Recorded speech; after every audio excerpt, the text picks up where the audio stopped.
నమస్తే అండి. ఇప్పుడు నేను ప్రేమించాక ఏమైందంటే నవల పార్ట్ 20 భాగం చదువుతున్నానండి. విని ఆనందించండి. ప్లీజ్ సబ్స్క్రైబ్ అండి, ప్లీజ్ లైక్ అండి. ఇక కథలోకి వెళ్ళిపోదామా? పెద్దవాళ్ళని లోపలికి లాక్కొస్తారు. వస్తువులు ఇచ్చే ఫ్రీ గిఫ్ట్లు ఏమైనా ఉంటే అవి బోర్డు రాసి డిస్ప్లే పెట్టాలి. ఇంకా మొదట విసుగ్గా వింటున్న ఆయన కాస్త నెమ్మదిగా ప్రసన్నంగా మారి వింటూ సిద్ధార్థను కూర్చోమని తన ఎదురు కుర్చీ చూపించాడు. Thank you sir. ఇంకొక విషయం చెప్తే తప్పుగా అనుకోకండి. మీ మాల్లో పనిచేసే అమ్మాయిలంతా కూడా మీలాగే గంభీరంగా ఉన్నారు. Maybe they are self educated, కానీ మొహంలో చిరునవ్వు లేకపోతే వేస్ట్ అండి. ముఖ్యంగా సేల్స్ లైన్లో అదెంతో ముఖ్యం. సారీ సార్, అతిగా మాట్లాడానా సందేహంగా అన్నాడు. ఆయన ముఖంలో చిన్నగా నవ్వు తొంగి చూసింది. లేదు, మీరేం చేస్తుంటారు? ఇది వరకు అది ఎందుకులేండి, మీరు ఏదైనా పని ఇప్పిస్తే చేసుకుపోతాను అన్నాడు. ఆయన మళ్ళీ గంభీరంగా మారాడు. అయితే మీరు ఉద్యోగం కోసం వచ్చారా? సిద్ధార్థ వెంటనే అడ్డుపడుతూ అన్నాడు. మీ దగ్గర ఉద్యోగం కోసం మిమ్మల్ని పడేయడానికి ఇదంతా చెప్పలేదు. సిన్సియర్గా ఫీల్ అయ్యే చెప్పాను. ఎందుకంటే అతను ఆగి ఒక్కసారి కళ్ళు ఆర్పి మళ్ళీ తెరుస్తూ అన్నాడు. చిన్నప్పుడు మా అమ్మతో తరచు ఇక్కడికి వస్తూ ఉండేవాడిని. ముక్కుపొడం పీల్చే ఒక వ్యక్తి కరెంటుతో బొమ్మ నడిచేటట్లుగా చేసి ఇక్కడ షోకేస్లో పెట్టేవాడు. దాన్ని చూడడం కోసమే మారం చేసి మా అమ్మని ఇక్కడ లాక్కొచ్చేవాడిని. నేను బొమ్మనే చూస్తూ నిలబడితే అమ్మ హాయిగా షాపింగ్ చేసుకునేది. ఆ మూల. అతను వెనక్కి తిరిగి ఆ మూలకు వేలు చూపిస్తూ అన్నాడు. అక్కడ ఒక అమ్మాయి ఎడం చేత్తో అద్దం పట్టుకుని కుడి చేత్తో బొట్టు పెట్టుకుంటున్నట్టుగా పెద్ద అడ్వర్టైజ్మెంట్ ఉండేది. ఇప్పుడు ఆ భంగిమలో బొట్టు పెట్టుకునే వారిని ఆడపిల్లలకు తెలియదు అనుకోండి. కౌంటర్ దగ్గర సీసాలో సంత్రా తొనల లాంటి పెప్పర్మెంట్లు పోసి పెట్టుకుని నాలాంటి చిన్నపిల్లలకి ఒక చేయి పడితే కొప్పడి మరీ 2 చేతులు పెట్టించి నిండా పోసేవారు ఓ పెద్ద ఆయన. అప్పుడు మా అమ్మ లేదు. ఈ షాపు ముందు నుంచే వెళుతుంటే అప్పటి రష్ కూడా లేదని తెలిసింది. అందుకే ఇంతసేపు చెప్పాను. మీ టైం వేస్ట్ చేస్తే క్షమించండి. అదేం లేదు. పెద్ద ఆయన కూడా కళ్ళద్దాలు తీసి ఒక్కసారి కళ్ళు తుడుచుకుని పెట్టుకుని అన్నాడు. అప్పుడు మా నాన్నగారు చూసుకునేవారు. ఆయన పోయాక ఈ బాధ్యత నా మీద పడింది. కొత్త షాపింగ్ కాంప్లెక్స్ వచ్చాక దీని పక్కకి ఎవరూ పెద్దగా రావడం లేదు. నా కొడుకులు ఇంజనీరింగు, MBAలు ఎక్కడో ఉద్యోగం చేసుకోవడం తప్ప దీని అభివృద్ధి మీద ఇంట్రెస్ట్ చూపించడం లేదు. అందుకే నేను అమ్మేయాలనుకుంటున్నాను అన్నాడు. నో, అలా చేయకండి. ఇప్పటి స్పీడ్ యుగంలో ఇంత స్పెషల్గా సెంటర్లో షాపింగ్ మాల్ దొరకటం అదృష్టం. చిన్న జాగ్రత్తలు తీసుకుంటే దీన్ని అద్భుతంగా చేయొచ్చు. సేల్స్ కూడా పెంచవచ్చు. ప్రతిరోజు లక్కీ డీప్ ద్వారా బహుమతులు ఇవ్వడం చాలామంది చేస్తుంటారు. కానీ మనం ప్రతి వాళ్ళకి ఒక టోకెన్ ఇచ్చి ఆ నెంబర్ ఉన్న అర తెరిచి ఆ వస్తువు పట్టుకెళ్ళేటట్టుగా ప్యాకెట్ వైపు నుంచి లాకెట్ చైన్ వరకు పెట్టుకున్నాం అనుకోండి, మనకు పెద్ద నష్టం ఉండదు. ఆడవాళ్ళకి ఫ్రీగా ఖర్చు ఇచ్చినా సంతోషంగా ఉంటుంది. ఈలోగా పక్కింటి ఆవిడికి గోల్డ్ బ్యాంగిల్స్ వచ్చాయని చెప్పింది అనుకోండి, ఈవిడ అవసరం ఉన్నా లేకపోయినా ప్రతిరోజు షాపింగ్ చేసి తన అదృష్టాన్ని పరీక్షించుకుంటుంది. చెప్తూ ఆగి అన్నాడు. నాకు ఉద్యోగం ఇవ్వకపోయినా పర్లేదు, ఇలాంటివి చేసి చూడండి, అప్పుడు మీరు నన్నే పిలుస్తారు. వస్తానండి. ఆయన ఏం మాట్లాడలేదు. సిద్ధార్థ లేచి వెనక్కి తిరుగుతూ పిలిచాడు. మీ పేరేంటి? సిద్ధార్థ.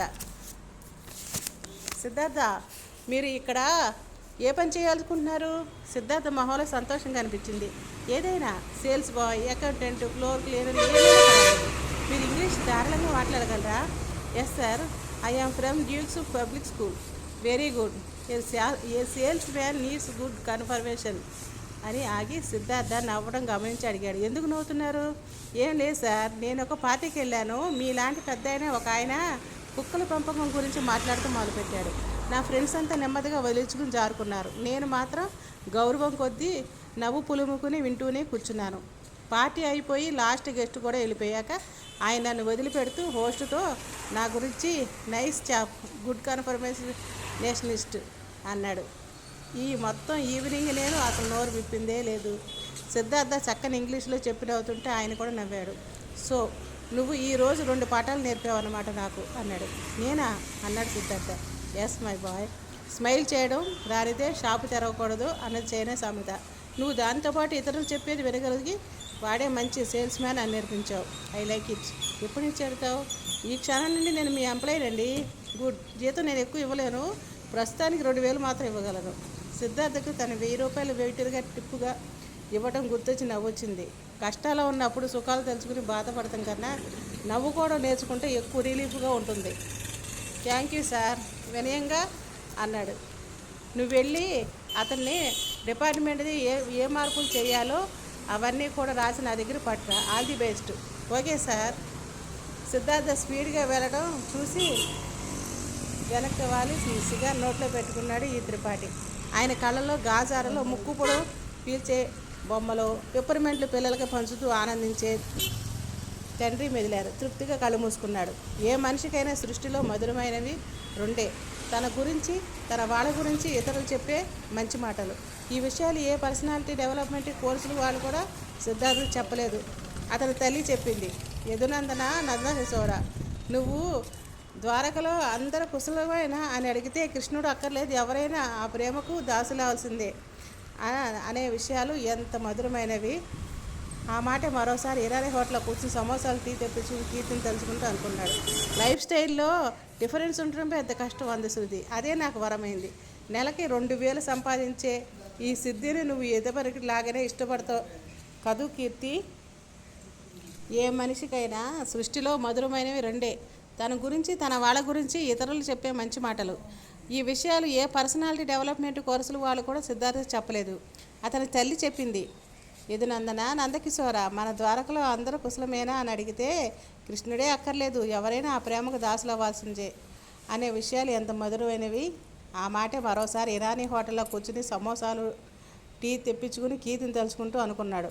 లైఫ్ స్టైల్లో డిఫరెన్స్ ఉండటమే పెద్ద కష్టం అంది శృతి. అదే నాకు వరమైంది. నెలకు 2,000 సంపాదించే ఈ సిద్ధిను నువ్వు ఇతవరిలాగా ఇష్టపడతావు కదూ కీర్తి. కీర్తి, అత్యంత ప్రియమైన వాళ్ళకి ఒక గిఫ్ట్ ఇవ్వాలంటే ఎలాంటి కొనొచ్చు? బజార్లో నడుస్తున్న వడల సడన్గా కీర్తి వైపు చూస్తూ అడిగాడు ఉదయ్. కీర్తి జవాబు చెప్పలేనట్టుగా చూసింది. ఉదయ్ నవ్వి, బడ్జెట్ గురించి ఆలోచిస్తున్నావా? ఖరీదైనది, అత్యంత ప్రియమైన వాళ్ళకి అని చెప్పానుగా అన్నాడు. డైరీ అందే. ఉదయ్ ఆశ్చర్యంగా చూశాడు. మనిషికి తన గురించి ఆలోచించడం, ఒకప్పుడు జరిగిన సంఘటన తలుచుకోవడం తప్పించి ఇష్టమైన ఏముంటాయి? అందుకు మనకిచ్చే డైరీ కొనివ్వు, ప్రతిరోజు వాడుతూ నిన్ను తలుచుకుంటారు అందే. గుడ్ ఐడియా, పద ఆ షాపింగ్ కాంప్లెక్స్లో వెళ్ళి కొనుక్కుందాం. ఎవరికి బావా? ఉదయ్ నవ్వాడు. సస్పెన్స్ అన్నాడు. కీర్తి అతని వెంట నడిచింది. ఒకవైపు అంతా పుస్తకాల అరల్లో వరుసగా పేర్చి ఉన్నాయి. కీర్తి ఒక్కొక్క పుస్తకం తీసి పేర్లు చదువుతూ ముందుకు నడవసాగింది. కీర్తి, నువ్వు డైరీలు చూస్తుండు, నేను ఇటు పక్కకే వెళ్ళి మంచి టైలు ఉన్నాయేమో చూసొస్తాను అని ఉదయ్ వెళ్ళాడు. కీర్తి పైన నీలి రంగు